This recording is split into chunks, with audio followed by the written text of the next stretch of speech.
Oke guys, welcome back to Daily Charting with Toshi, di mana kita akan daily chart your favorite cryptocurrencies. Oke, dalam 24 jam terakhir, cryptocurrency market meningkat sebesar 0,69%.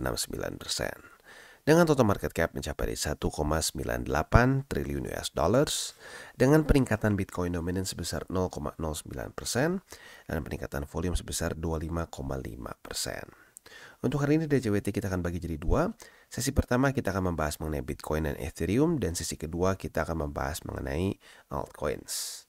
Nah, kita bisa lihat di sini untuk Bitcoin terjadi peningkatan sebesar 0,67% dalam 24 jam terakhir yang membuat Bitcoin kembali ke angka 52 ribuan. Tetapi seperti kita tahu ya, berarti dia masih kembali daily close di bawah dari 52.100 something ya.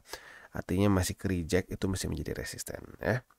Sementara untuk Ethereum, dia malah rally dengan cukup signifikan sebesar 2,84% yang sekarang membuat Ethereum di angka 3.000 lebih 3 USD ya. Sebelumnya dia cukup kesulitan, sempat cuma retest dan ke-reject lagi. Untuk sekarang apakah dia akan bisa mulai daily close di atas dari 3.000? We'll see. Oke, selanjutnya seperti biasa gue ingatkan bahwa sekarang TCI sudah aktif di Twitter atau di X. Buat lo yang belum follow, silahkan bisa follow di @toshicryptoindo, di mana kita akan membahas segala sesuatu yang berhubungan dengan kripto. Bentuknya bisa analisa, news maupun juga memes. Selanjutnya economic calendar, untuk hari ini kita geser ke GMT plus 7 seperti biasa ya. Dan ini tanggal 21 Februari hari Rabu. Dari US masih belum ada juga ya. Belum ada juga yang terlalu penting dari US nih, kayaknya memang lagi nyantai banget US ya. Untuk besoknya tanggal 22-nya itu langsung ada subuh-subuh nih ya. Jadi buat lu yang pengen ngikutin ini bisa nih, ada FOMC meeting minutes. Ini bentuknya bukan bukan forecast berapa, tapi kita harus lihat hasilnya seperti apa ya. Nah, harapannya adalah kita itu jangan mendapatkan FOMC yang hasilnya itu cenderung hawkish. Kata-kata seperti inflasi sulit untuk dikontrol ya, atau kata-kata seperti interest rate tidak bisa kita turunkan. Nah, kalau udah keluar kata-kata kayak gitu, kemungkinan besar ini akan membuat market cenderung drop karena indeks dolarnya akan menguat gitu ya. Gue ingetin lagi nanti jam 2 subuh besok ya. Jadi lebih tepatnya ya, lebih kerasanya kalau buat lo yang tukang begadang sih ya, lebih kerasa kayak hari ini sih ya. Tapi buat lo yang memang tidurnya normal gitu ya, berarti ini besok baru keluar hasilnya. Nah, selanjutnya lebih malamnya itu akan ada initial jobless claim, S&P Global US Manufacturing PMI, S&P Global Services PMI, existing home sales, dan crude oil inventories. Langsung dihajar oleh 1, 2, 3, 4, 5, 6 ya. Ada 6 data penting sekaligus tanggal 22 Februari. Jadi kemungkinan besar kalau terjadi pergerakan signifikan ya besok ya. Oke, selanjutnya kita akan geser ke news. Dan sekarang ini adalah Korea Selatan ya, yang mungkin mulai jadi crypto friendly nih. Seperti kita tahu tadinya tuh Korea lumayan kencang juga sama kayak Jepang, walaupun mungkin nggak se-strict Jepang ya. Tapi sekarang oposisi dan ruling party dari South Korea atau Korea Selatan ini akan mengallow spot Bitcoin ETF. Jadi dua-duanya berlomba-lomba nggak mau terlihat anti kripto sepertinya ya. Nah, biasa nih mungkin udah dekat-dekat ke bull market yang sebenarnya kita udah masuk bull market, tapi bull market yang ngepam gila di mana semua orang fokus ke kripto gitu ya. Ini membuat orang-orang kayaknya semakin lebih crypto friendly, which is good ya, which is good. US ya masih memang rada teler ya, mungkin itu dia alasannya kenapa ada beberapa analis yang menyatakan bahwa kemungkinan besar yang akan menjadi penggerak luar biasa besar itu di cycle selanjutnya adalah di Asia gitu ya. Karena di Asia mereka mulai lebih crypto friendly ya. Next kita akan geser ke analisa di Twitter, atau ini sebenarnya bukan analisa sih, ini lebih ke data juga. Di mana ini spesifik FunEgg ya. Ini trading volumenya naik 14x. Jadi kalau ada yang bertanya-tanya, bang, ETF emang ada yang pakai? Ya ini, lihat ya. Dalam sehari 256 juta USD hanya di salah satu dari Bitcoin ETF spot. Hanya di salah satu ETF spot Bitcoin, bukan semua nih, cuma satu aja, FunEgg aja naik 14x. Jadi ya lagi-lagi kalau ditanya institusi akumulasi, ya akumulasi sih begitu ya. Belum besar banget tapi melakukan akumulasi begitu. Jadi Ya, jangan lupa juga lu untuk melakukan akumulasi karena para smart money juga mulai melakukan akumulasi ya.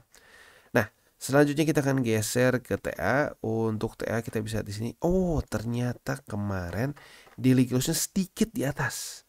Dia close-nya itu di angka 52.275. Apakah ini cukup? Apakah ini cukup untuk membuat Bitcoin ini ya, apa namanya, bisa lanjut lagi ke atas? We'll see. Karena ini udah berapa kali nih? 1, 2, 3, 4, 5. Udah 5 kali sebelumnya. Kemarin berhasil daily close sedikit di atas. Nah, oke. Sekarang PR besarnya sih masih sama, bertahan di atas 50 ribuan. Tapi yang gue penasaran tuh apakah ini cuma bull trap atau jangan-jangan memang Bitcoin siap untuk lanjut ke atas. We'll see. Ini kita nggak pernah bisa tahu karena tipis. Kalau tipis kayak gini harus lihat besok ya. Kalau gue pribadi sih mending lihatnya gitu aja ya. Oke, selanjutnya kita akan geser ke indeks dolar. Untuk indeks dolar kita bisa di sini. Good news. Akhirnya 104,15 jebol juga. Dia jebol dan sekarang bahkan sedang mulai berusaha untuk menaklukkan MA20 juga. Nah, PR-nya apa? Ya jelas untuk daily close nanti jam 7 pagi itu di bawah dari MA20 dan kalau bisa jadikan juga MA20 sebagai resisten dan membuat lower low lagi gitu ya. Itu kurang lebih harapan gue untuk indeks dolar. Next kita akan langsung masuk aja ke buy limit. Tetapi sebelum kita masuk ke buy limit, gue akan disclaimer dulu bahwa semua konten dari TCI bukanlah financial advice. Ini semua bentuknya adalah edukasi. Lalu bagaimana cara untuk mendukung TCI? Ada banyak caranya. Lo bisa like our video, bisa share our video, atau juga bisa menggunakan link referral kita di bawah.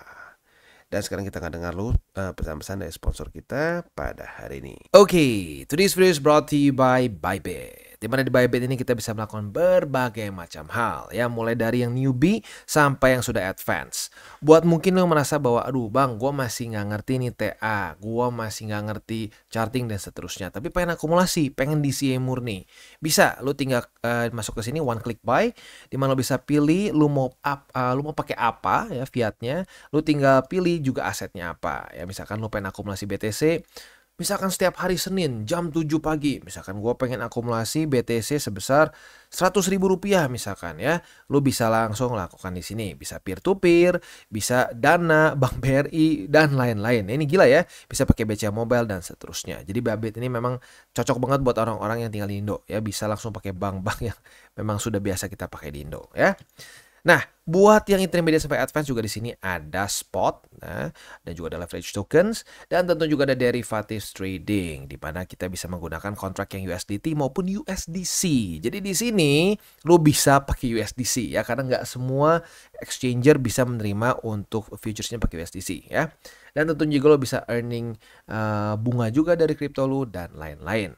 Dan tentu juga di sini kita bisa melakukan copy trade ya, di mana copy trade dari Bybit ini sudah cukup terkenal ya, dan kita bisa mendapatkan keuntungan juga.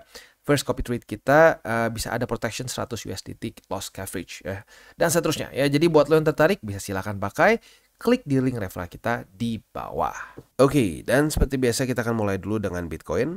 Untuk Bitcoin, walaupun benar terjadi reclaim karena tipis seperti ini ya, jadi gue pribadi nggak akan ngubah untuk buy limit ya, karena lagi-lagi masih terlalu tipis. Kalau dia reclaim lebih tinggi mungkin boleh lah, sekarang nggak. Jadi untuk buy limit pertama di angka 50.000 kita bulatkan saja. Buy limit kedua di MA20 di angka 48.146 dan buy limit ketiga di angka 47.000 lebih 28 USD ya. Itu untuk posisi spot di Bitcoin. Nah, untuk posisi futures gimana nih posisi shortnya? Posisi shortnya ini technically speaking ya daily close di atas sih, tipis. Kalau gua pribadi meningkat loss. Tapi kalau buat lo yang agresif ngerasa ini tipis, masih bisa kemungkinan cuma fake out, mau dipertahankan, boleh aja tapi at your own risk begitu ya. Itu untuk posisi short. Untuk posisi long yang masih sama, retest 1, retest 2 di angka 50.000, kita bisa buka posisi long dengan target TP di angka 50.176. Itu untuk Bitcoin. Dan secara struktur lagi-lagi kemarin ya, ini mungkin salah satu penyebabnya ini nih ya, si Van Eck ya, secara spot. Karena kalau secara TA kita bisa lihat di sini ya, cenderung udah drop secara volume, ketahan berkali-kali. Tapi ya lagi-lagi ini belum ini bukan suatu jaminan Bitcoin udah pasti bakal lanjut membuat higher high. Belum ya. Karena mungkin aja ini tipis, fake out, dan malah lanjut ke bawah. Jadi ekstra hati-hati ya. Selanjutnya kita geser ke Ethereum. Untuk Ethereum beda. Dia jelas membuat suatu higher high ya. Membuat higher high daily close kemarin itu jam 7 pagi tadi tepatnya di angka 3.015 USD. Jadi kembali belum ada struktur resisten di atas ya. Untuk posisi spot, buy limit pertama di angka 2.828,5, buy limit kedua di angka 2.666, dan buy limit ketiga di MA20 di angka 2.612. Itu untuk posisi spot di Bitcoin. Untuk posisi futuresnya, apabila terjadi retest 1, retest 2 di angka 2.828, kita bisa buka posisi long dengan target TP yang pending nih, masih dibentuk ya. Dia bakal dropnya di mana. Oke, jadi kurang lebih seperti itu untuk setup di Ethereum. Untuk struktur ya bisa dibilang kayaknya Ethereum salah satu yang paling bullish ya untuk di altcoins. Dengan jelas membuat higher high, higher low, higher high, higher low, bahkan higher low-nya nyaris nggak kelihatan, cuma tipis-tipis kayak gini nih, higher low gitu ya, luar biasa. Oke, jadi kurang lebih seperti itu untuk Ethereum dan overall doing good ya. Selanjutnya jangan lupa buat lo yang pengen altcoins favorit itu dibahas di DCWT di sesi kedua, boleh komen di bawah. Apabila cukup banyak demandnya, kita akan bahas di DCWT sesi kedua. Dan seperti biasa jangan lupa, jangan pakai uang panas, jangan over leverage, dan berpikirlah jangka panjang. Oke guys, jadi itu adalah akhir dari segmen DCWT kita pada hari ini. Dan jangan lupa bagi kalian yang merasakan manfaat dari segmen ini, jangan lupa untuk share ke teman-teman kalian. Dan apabila lu pengen mensupport channel kita, ya TCI, jangan lupa untuk menggunakan link referral kita di bawah. Nggak wajib ya, tetapi apabila lu menggunakan link referral kita di bawah, ada macam-macam ya, dari Bybit, Huobi, Maxi, toko kripto, dan banyak lagi ya. Ya, walaupun nggak wajib, tapi kalau menggunakan link referral kita, lu secara langsung membantu perkembangan dari TCI. Dan satu lagi, jangan lupa juga untuk join Telegram group kita, di mana kita bisa ngobrol-ngobrol santai mengenai dunia cryptocurrency secara dua arah. So, jangan lupa untuk like, subscribe, click the bell icon, and see you on the next video.